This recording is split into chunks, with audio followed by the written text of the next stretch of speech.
तो आज की इस वीडियो में मैं लाया हूँ क्लास 10th के कुछ इंपॉर्टेंट क्वेश्चन जो बोर्ड में हर बार पूछे ही जाते हैं। जैसे डिफाइन 1 वोल्ट हो गया, 1 एम्पियर हो गया, 1 वॉट हो गया पावर के केस में, और पावर के केस में 1 डायोप्टर भी होता है। ठीक है, तो इन सब चीज़ों को हम आज एक ही वीडियो में डिस्कस करेंगे।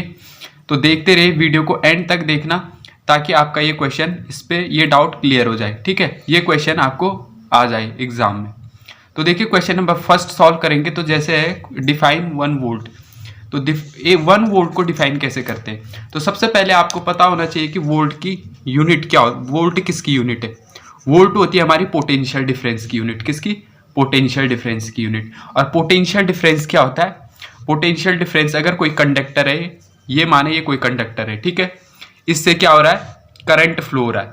ठीक है, ये कोई कंडक्टर यानी कि वायर है, इससे करंट फ्लो हो रहा है। तो एक पॉइंट से दूसरे पॉइंट, इसके किसी एक पॉइंट से किसी दूसरे पॉइंट तक किसी एक चार्ज को ले जाने में जितना वर्क डन करना पड़ता है हमको, उसको हम पोटेंशियल डिफरेंस बोलते हैं। ठीक है, और पोटेंशियल डिफरेंस का फॉर्मूला क्या होता है?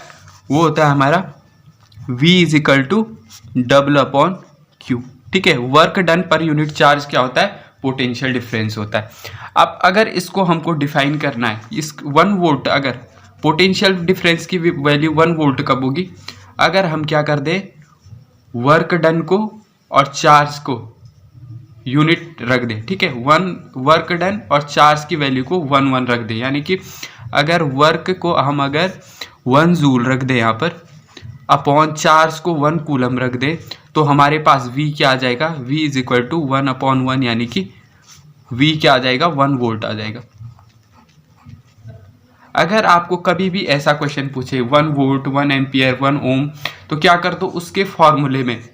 ठीक है, जो भी चीज़ें चाहे उसके फॉर्मूले में जो भी चीज़ें हैं उन सब की वैल्यू क्या रख दो? 1 रख दो। तो जैसे यहाँ पर मैंने वर्क डन की वैल्यू 1 जूल रख दी, चार्ज की वैल्यू 1 कूलम रख दी, तो हमारे पास क्या आ गया? पोटेंशियल डिफरेंस भी क्या आ गया? 1 वोल्ट आ गया। तो देखते हैं आप यहाँ पर लिखा क्या है। देखो, potential difference between 2 points is said to be 1 volt when 1 joule of work is done for moving a unit. यहाँ पर 1 कूलम आएगा, ये बाय मिस्टेक यूनिट लिख दिया है। ठीक है, 1 coulomb charge from 1 point two another point in electric field. देखो, अगर कोई कंडक्टर है, मैंने अभी जैसे बताया था, कंडक्टर यानी कि कोई वायर है, इससे करंट फ्लो हो रहा है तो चार्ज भी फ्लो हो रहा होगा। तो किसी एक पॉइंट से 1 कूलम चार्ज को दूसरे पॉइंट तक ले जाने में, ठीक है, 1 जूल वर्क करना पड़ता है, तो उसी को हम क्या बोलते हैं? 1 वोल्ट बोलते हैं। अब नेक्स्ट क्वेश्चन पे आते हैं, वो है डिफाइन 1 ओम। ठीक है, 1 ओम को कैसे डिफाइन करते हैं? तो आपको पता है ओम किसकी रेजिस्टेंस की यूनिट होती है? ओम। और रेजिस्टेंस का फॉर्मूला हमको कहाँ से मिलता है?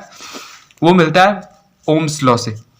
कहाँ से मिलता है? ओम्स लॉ से, जहां पर हमारा क्या होता है? V is equal to IR होता है, और R इज इक्वल टू क्या हो जाएगा? V upon I।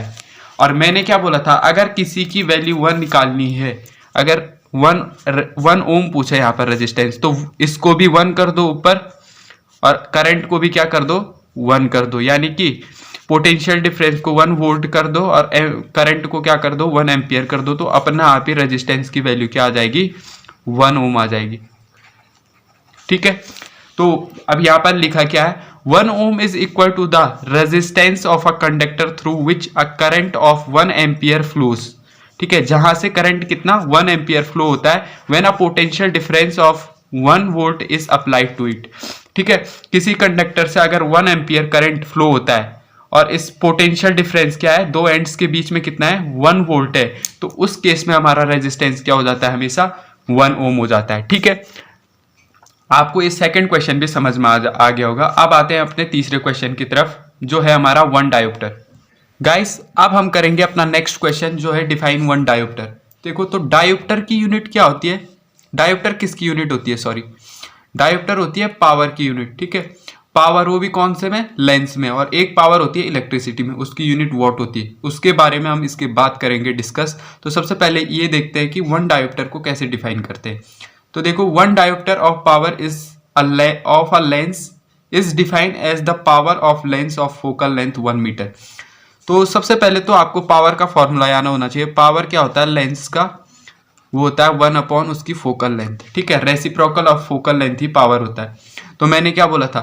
पावर अगर वन डायोप्टर अगर प्रूफ करनी है तो आपको क्या करना पड़ेगा, इसकी फोकल लेंथ क्या रख दो, 1 मीटर रख दो, अपॉन में 1 मीटर, सेंटीमीटर में नहीं होता कभी, ठीक है। अगर आपने सेंटीमीटर में फोकल लेंथ दी है तो उसको मीटर में कन्वर्ट करना पड़ता है न्यूमेरिकल्स।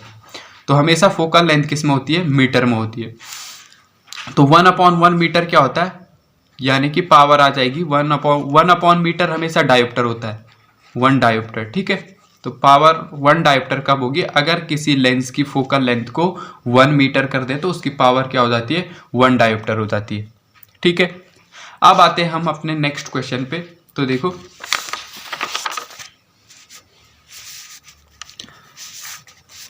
तो अब यहां पर देखते हैं कि 1 वॉट, अब नेक्स्ट पावर पे आ गए हैं, ये पावर है इलेक्ट्रिसिटी वाली।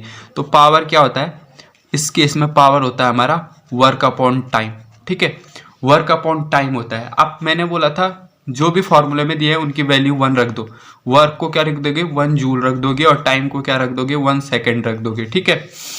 तो क्या होगा, पावर क्या हो जाएगी फिर हमारी 1 वॉट हो जाएगी, ठीक है।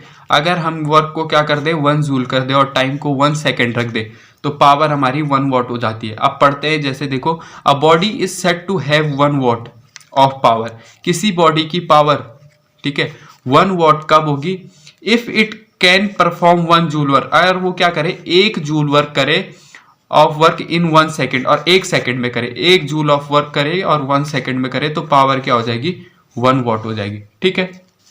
अब आते हैं अपने लास्ट वन क्वेश्चन पे, सबसे last question, define 1 joule of work. अब देखो वर्क का ही क्वेश्चन है, 1 जूल को कैसे डिफाइन करते हैं, ये तो पूछा ही जाता है लगभग, ये इंपॉर्टेंट है सबसे ज्यादा।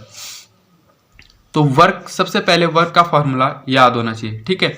तो हमारा क्या आता है, W is equal to F into S होता है ना, work is equal to force into displacement, S क्या है, डिस्प्लेसमेंट है। तो मैंने क्या बोला, 1 जूल अगर प्रूफ करना है, वर्क को 1 जूल कब होगी, अगर इन दोनों की वैल्यू 1 कर दो, तो 1 न्यूटन अगर फोर्स लगे और बॉडी का डिस्प्लेसमेंट कितना हो, 1 मीटर हो, ठीक है, 1 मीटर हो, तो क्या हो जाएगा, वर्क हमारा उस केस में 1 जूल हो जाएगा। अब जैसे देखो यहाँ पर लिखा क्या है, 1 joule is the amount of work done when a force of 1 Newton, अगर फोर्स क्या लगाए, 1 न्यूटन लगाए किसी बॉडी पर, और वो क्या डिस्प्लेस करे, यानी कि वो कितनी डिस्टेंस कवर करेगा, 1 मीटर डिस्टेंस कवर करेगा in the direction of force applied, ठीक है, जिस डायरेक्शन में फोर्स अप्लाइड की है उसी डायरेक्शन में मूव करेगा 1 मीटर, ठीक है। तो 1 मीटर अगर अपोजिट डायरेक्शन में करेगा तो वर्क क्या हो जाती है, नेगेटिव हो जाती है, ठीक है। तो जिस डायरेक्शन में फोर्स अप्लाई किया है उसी डायरेक्शन में 1 मीटर मूव करेगा। अब आई होप आपको ये सारे क्वेश्चंस क्लियर हो गए होंगे, ठीक है। तो जाने से पहले चैनल को लाइक, शेयर और सब्सक्राइब जरूर करें, ताकि मैं ऐसी वीडियोस आपके लिए बनाता रहूं, ठीक है।